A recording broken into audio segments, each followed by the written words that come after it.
भगवान तभी प्रसन्न होते हैं जब इस प्रकार के इस आधार के लक्षणों पर जीव चलता है। इसमें बड़ा सुंदर बताया है, ब्राह्मण जो होते हैं उन्हें क्या करना चाहिए। तो इन्होंने बड़ा सुंदर लिखा है यहाँ पर, दया धर्म क्षमा शीतलता उनके अंदर होनी चाहिए। सरलता का भाव होना चाहिए, शीतलता का व्यवहार होना चाहिए और किसी के को क्षमा कर देने में वो सक्षम होनी चाहिए। और दान लेना, दान देना, यज्ञ करना और कराना, ये सब ब्राह्मणों के लक्षण होते हैं। इसमें परमात्मा प्रसन्न होते हैं। यह धर्म की नीति के अनुसार कार्य है। अगर यह किया जाता है तो परमात्मा विशेष रूप से आग्रह होते हैं और धर्म की रक्षा करते हैं और उन पर बड़ा प्रसन्न होते हैं। और क्षत्रियों को चाहिए वीरता, धीरता, तेजस्विता, उत्साह, क्षमा, दान देना, ब्राह्मणों के प्रति भक्ति भाव रखना और यज्ञ आदियों को करवाते रहना, ऐसे कार्य क्षत्रियों को करना चाहिए। यह धर्म में आता है। इससे परमात्मा बड़ा प्रसन्न रहता है।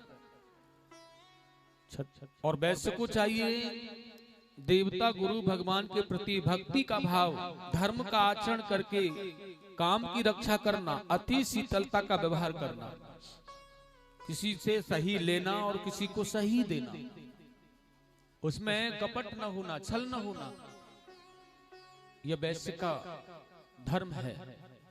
परमात्मा उसके इसी धर्म से बड़ा प्रसन्न रहते हैं। वो अपने जीवन में सही विचार रखता है, न किसी का कम लेना, न किसी का ज्यादा देना, एकदम शीतल व्यवहार, एकदम सही व्यवहार उसका है। परमात्मा उसके धर्म से, उसके उस कर्तव्य से बड़ा बड़ा प्रसन्न होते हैं। और शूद्र को चाहिए विनम्रता, पवित्रता, निष्कपट सेवा, गौ ब्राह्मणों की सेवा और सभी से प्रेम करना, यह शूद्र का लक्षण है। और स्त्रियों को चाहिए पति की सेवा करना, सब में समभाव रखना, सगे संबंधियों के साथ में सब अच्छा विचार करना। हमारे परिवार में जो हमसे जुड़े हुए हैं उनके साथ में अच्छे और शीतलता के व्यवहार के साथ में संयमी रहकर के संबंधों को बनाए रखना, किसी को बुरा न लगे, किसी को बुराई न कहा जाए, ऐसे शीतल व्यवहारों के साथ में रह करके अपने परिवार का संचालन करना, यह स्त्रियों का धर्म है। और ईश्वर में संभाव रखना, परमात्मा की सेवा करते रहना। सुखदेव जी ने कहा, राजन ब्रह्मचारियों को चाहिए, बहुत सुंदर कहा है इन्होंने यहां पर, ब्रह्मचारी गुरुकुले। ब्रह्मचारी को गुरुकुल में रहना चाहिए। ब्रह्मचारी गुरुकुले बसंतांतो गुरोहितम आचरन्दासवन्ती चो गुरो सुदृढ़ सौहदः।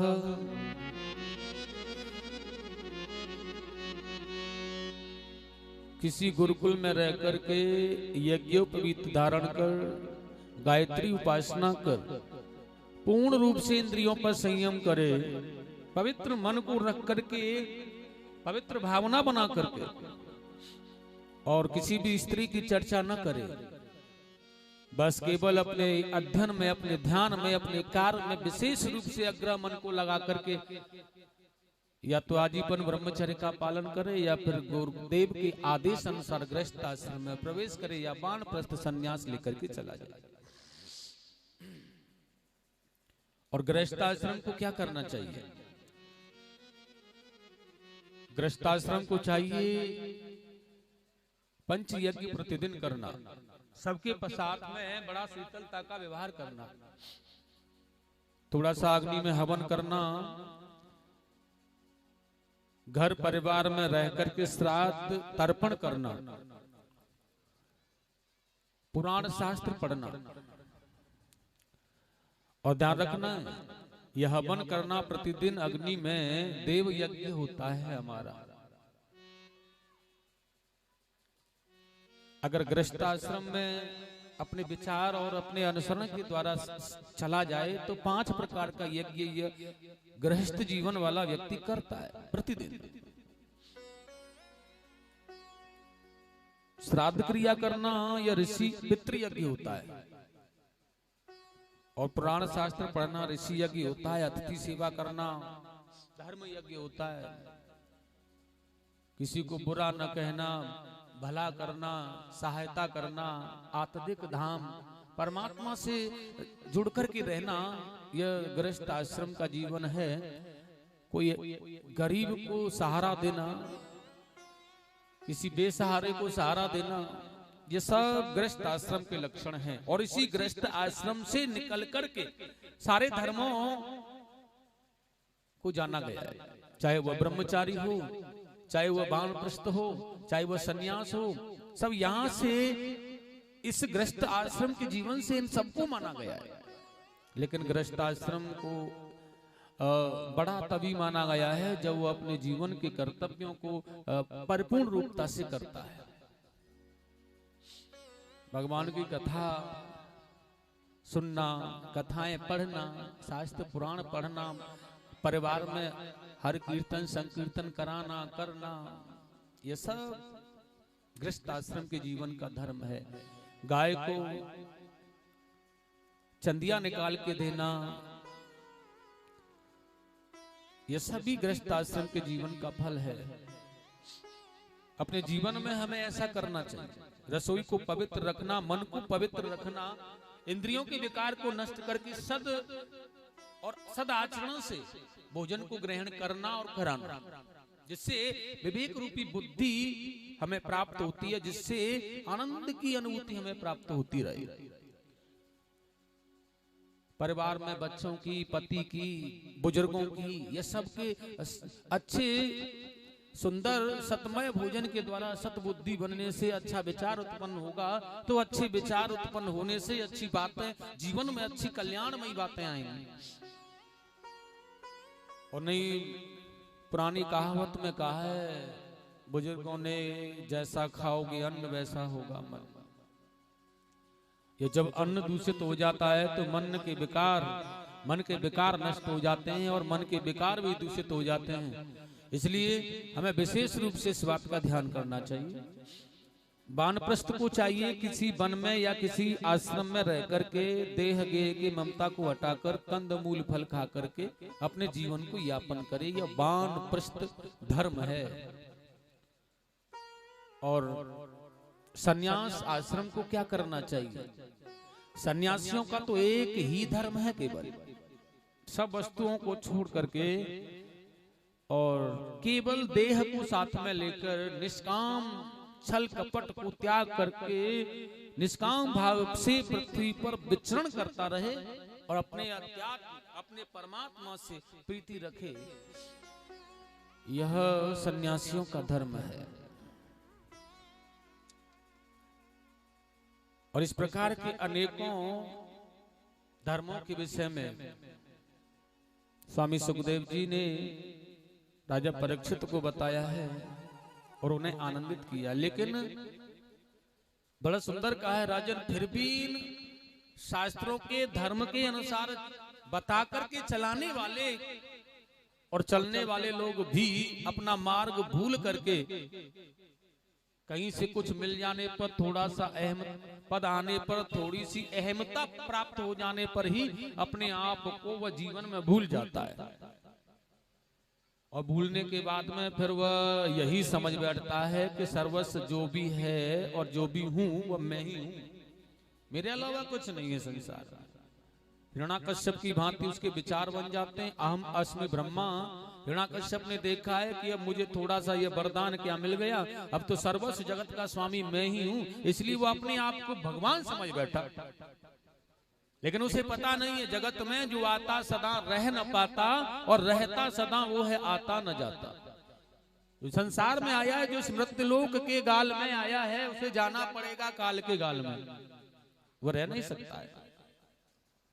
लेकिन फिर भी यह संसार रूपी मानव अहंकार से ग्रसित होकर के न जाने अपने आप को क्या समझ बैठा है और भूल जाता है संसार में पत्नी का सुख, पुत्रों का सुख, घर परिवार, बंगला, गाड़ी, मोटर, अच्छा कमाना, अच्छी मेहनत, अच्छी बिजनेस के द्वारा अपने आप को तन्मय भूल करके केवल अंधकार में डूबा हुआ चला जाता है।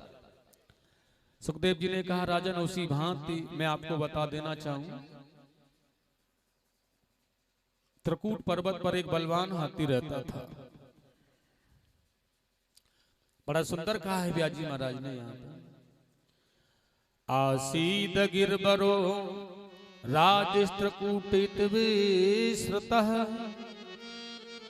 क्षीरो देना व्रतः श्रीमान्यो जनायुत मुंजतः। ये बहुत बड़ा बलवान हाथी था। क्षीर सागर के निकट त्रिकूट पर्वत पर रहने वाला यह गजराज, इसे गजराज के नाम से जाना गया है क्योंकि यह 10,000 हाथियों का बल रखने वाला अकेला ही था और सभी का राजा था ये, इसलिए इसे गजराज के नाम से उपाधि मिली हुई थी।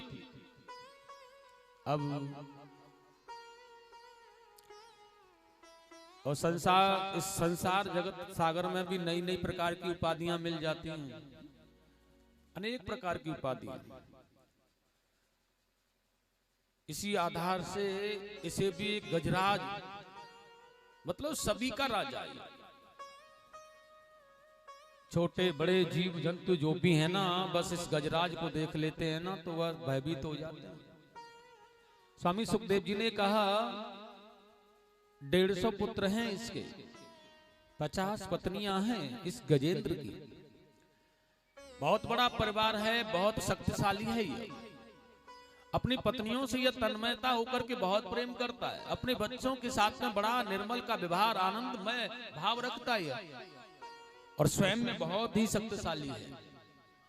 बस कारण यह है इसके अंदर का जो अहम है, इसके अंदर का जो अहंकार बन गया है, वही सर्वस्व पाप को जागृत करने वाला है। अब कहीं होकर के ये निकल के जा रहा होता और कोई भी से मिल गया होता है जंगल में ना, बस उसकी तरफ टेढ़ी नजर करके देखता है और वह जैसे इसके डर के वजह से प्रणाम करता है ना इसे, तो बस एक ही बात कहता, हाँ भाई सब ठीक चल रहा है ना, कोई परेशानी तो नहीं। आप भी देखते हैं थोड़ा सा कोई अहंकार, कोई पद कुछ मिल जाता है, कुछ बल शक्ति पैसा धन अगर कुछ किसी पर थोड़ा सा आ जाए तो उसके अंदर की यही भावना जाग जाती है। बस कोई छोटा मोटा व्यक्ति बैठा निकल के जा रहा है और उसे ऐसे देखेगा और कहेगा सब ठीक चल रहा है। छोटी सी बात, ये केवल छोटे से हमारे मन के अहंकार में, हमारे मन की जो बुराइयां हैं, बस यही संसार में ऐसा कराती है और इसी के कारण से हमारे जीवन में अहंकार की उत्पत्ति हो जाती है, हमारी निर्मलता नष्ट हो जाती है। इसलिए हमें पावन रहना है, निर्मल रहना है। एक दिन की बात है, यह गजराज अपने पत्नी और बच्चों के साथ में साथियों जा रहा है और जब ये जा रहा है तो एक सरोवर है उस त्रिकूट पर्वत पर, बड़ा ही सुंदर और बहुत गहरा सरोवर है। गर्मी का महीना है, प्यास लगने पर आज यह सरोवर में जलपान करने के लिए चला गया और ये जलपान कर रहा है। अच्छा, सरोवर में जलपान करना कोई बड़ी विशेष बात भी नहीं, जलपान तो करना चाहिए, लेकिन यह सरोवर में जलपान कर रहा है और जलपान करने के बाद में यह सरोवर में जब इसकी प्यास मिट जाती है तो उस सरोवर में कूद करके अपना आनंदमय भाव, कभी इधर घूमना, कभी इधर घूमना, कभी इधर भागना, कभी इधर भागना, सूंड में जल भरता है, अपने बच्चों को, बीबियों को, पत्नियों को नहलाता है और नाना प्रकार की जल क्रीड़ा इसने उस सरोवर में करना प्रारंभ कर दिया अपने बल के अहंकार के कारण। मुझसे बड़ा कौन हो सकता है, और बड़े तन्मयता के साथ। और वैसे भी हाथी जो होता है इससे नहाने में और उछल कूद करने में बड़ा आनंद आता है, और सरोवर के मिलते यार ये बड़ा तन्मय हो रहा है। स्वामी सुखदेव जी कहने लगे राजा परीक्षित, अब यह विचार भी भूल जाता है कि इस सरोवर में कोई और भी व्यक्ति होगा, कोई और भी जीव रहता होगा शायद, और वह भूल करके केवल अपने ही अहंकार के कारण लगा हुआ है। तभी आकर के ग्राह ने उसके पैर को पकड़ लिया है। एक बात और, ग्राहन के पैर पकड़ने पर भी इसका अहंकार नहीं गया, किसने मुझे पकड़ लिया है तो मुझे क्या करना चाहिए। बस एक ही बात है, छोटा मोटा कोई जीव हो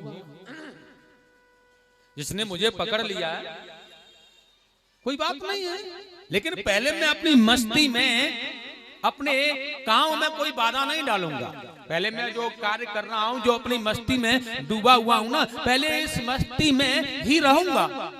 और जिसने पैर पकड़ा है इसका क्या, ऐसे छोटे मोटे जंतुओं का क्या। अपने अहंकार के कारण वह गजराज ग्राह के द्वारा पकड़े हुए पैर को बड़ा तुच्छ मान रहा है और अपनी मस्ती में लगा हुआ है। स्वामी सुखदेव जी ने कहा, जब ग्राह ने उसके पैर को अपने जबड़ों से दबा रखा है और धीरे धीरे रक्त को निकाल करके डाल रहा है, जब इसका रक्त खींचने लगा और इसकी शक्ति कमजोर पड़ने लगी है ना, तो आज गजेंद्र ने देखा कि मैं बलहीन हो रहा हूं। और जब यह देख रहा है कि मैं बलहीन हो रहा हूं, तो इसने पूर्ण प्रयास उस ग्राह से अपने पैर को छुड़ाने का किया, लेकिन कदापि वह ग्राह से यह अपना पैर नहीं छुड़ा पाया। और जब ग्राह से पैर नहीं छुड़ा पा रहा है, तो फिर इसने अपने परिपूर्ण शक्ति को लगाया, लेकिन फिर भी यह ग्राह से पैर नहीं छुड़ा पाया। और जब ग्राह से फिर भी यह पैर नहीं छुड़ा पाया, तो इसने अपने परिवार माने बच्चों और बीबियों से भी कहा है, देखो मैं बहुत बड़े संकट में पड़ गया हूं, इस संकट से निवारने के लिए तुम मेरी सहायता करो, तुम मेरी मदद करो।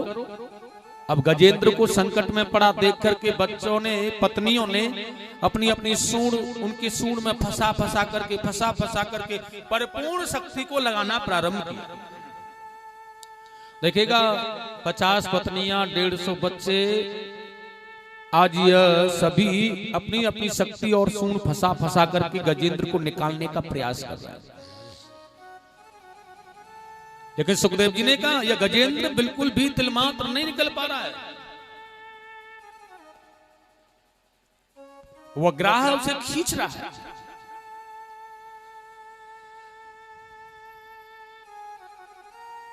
स्वामी सुखदेव जी कह रहे हैं, बहुत समय हो गया इस युद्ध को इसी प्रकार चलते चलते। बोली संत भगवान की, बहुत समय हो गया, 3 महीने तक ये युद्ध चला है। गजेंद्र का बल बिल्कुल निर्मल हो गया है, बेचारा बड़ा दुर्बल हो गया है। अब भूखे प्यासे बच्चे और पत्नियां रहने के कारण आज बच्चों ने अपनी सूंड निकाल दी, उसमें से अपनी सूंड को निकाल करके यह बच्चे जा रहे हैं, तो गजेंद्र चिल्ला करके कह रहा है, अरे ओ कहां जा रहे हो पुत्रों। लेकिन पुत्रों ने कहा, बाबूजी आप जल से बाहर नहीं निकल रहे हैं और हमारा यहाँ गुजारा चलने वाला नहीं है। अब आप तो जल से बाहर ही नहीं निकलते और हमारा इस तरह से यहाँ पर गुजारा चल सकता है क्या? नहीं, छोड़ दिया और मुंह मोड़ करके ये बच्चे चले जा रहे। कुछ समय तक और बेचारी जो पत्नियां हैं, पति था गजेंद्र, इसलिए कुछ समय तक और ये बेचारी लगी रही। लेकिन साथियों आज उन पत्नियों ने भी देखा है कि हमारे पतिदेव इस जल से बाहर नहीं निकल पा रहे हैं, क्या करें, और बेसहाय समझ करके आज अपनी सूंड उसकी सूंड में से निकाल करके यह सभी गजेंद्र की जो पत्नियां हैं जा रही हैं, जा रही हैं। और जब ये पत्नियां निकल करके और जा रही हैं उसे छोड़ करके, तो ये चीत्कार करके कि चिल्लाते हुए रोते हुए कह रहा है गजेंद्र, अरे देवियों मुझे छोड़ के तुम क्यों जा रही हो। लेकिन पत्नियां कह रही हैं स्वामी इस तरह जीवन यापन भी तो नहीं किया जा सकता तुम्हारे साथ। ऐसी स्थिति में क्या करें, यहाँ जल के अलावा कुछ नहीं मिलता, बच्चों की देखभाल करनी है, उन्हें आगे बढ़ाना है, संसार में आगे बढ़कर के हमें कुछ देखना है। इस तरह तुम्हारे साथ रहने से क्या मिलेगा, और तुम तो अब बिल्कुल काल के गाल की कदार में हो, अब तो मुश्किल है। गजेंद्र को उन पत्नियों ने भी छोड़ दिया, और जब यह छोड़ करके उससे मुख मोड़ के चली गई तो ये गजराज चीत्कार करने लगा है, रोने लगा है, और रोते रोते चीत्कार करते हुए उसे एक ही बात याद आ रही है, मैंने तुमसे इतना प्रेम किया, मैंने इतना मोह अपने बच्चों से, अपने परिवार से, अपनी पत्नियों से किया, ये सर्वस्व मैंने सब कुछ तुम्हारे लिए किया, लेकिन आज संकट के समय पर तुम मुझे छोड़ करके चले गए हो। इतना समय मैंने तुम्हें दिया है ना, अगर इतना समय मैं परमात्मा को देता ना, अगर इतना समय भगवान को दे देता तो शायद वह इस हालत में मुझे छोड़ करके कदापि नहीं जाते, चाहे कुछ भी हो जाता। और इसलिए सर्वस्व संसार के मोह को तोड़ करके आज वह गजेंद्र अपने भगवान को मना रहा है, और बड़ा सुंदर भगवान की स्तुति कर रहा है। ये हंस कारण्य वाकीर्ण चक्राहे सार रपी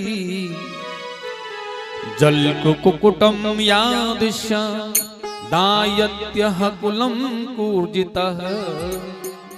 हे भगवान, मैं तो नहीं जानता हूं, मैं तो मंद बुद्धि वाला एक पशु हूं, लेकिन आपका भक्त हूं मैं। हे भगवान, मैं नहीं जानता कि किन किन नामों से या किस रूप से, किस आधार से तुम्हें बुलाया जाता है और तुम्हें मनाया जाता है। मैं नहीं जानता आपका नाम क्या है भगवान, लेकिन मैं एक ही बात जानता हूं, वह कह रहा हूं कि संसार को जो प्रकाशित कर रहा है, जिसके द्वारा यह संसार चालित होता है, जिसके कारण संसार विलय होता है, जो संसार को प्रकाशित करने वाला, आनंदित करने वाला कोई भी सत्य परमात्मा संसार में जहां भी है, अगर वह है तो मेरी आकर के रक्षा करे। हे भगवान, वह ईश्वर जहां भी हो मेरी आकर के रक्षा करे, और अपने आप को परमात्मा के निमित्त कर दिया गजराज ने आज।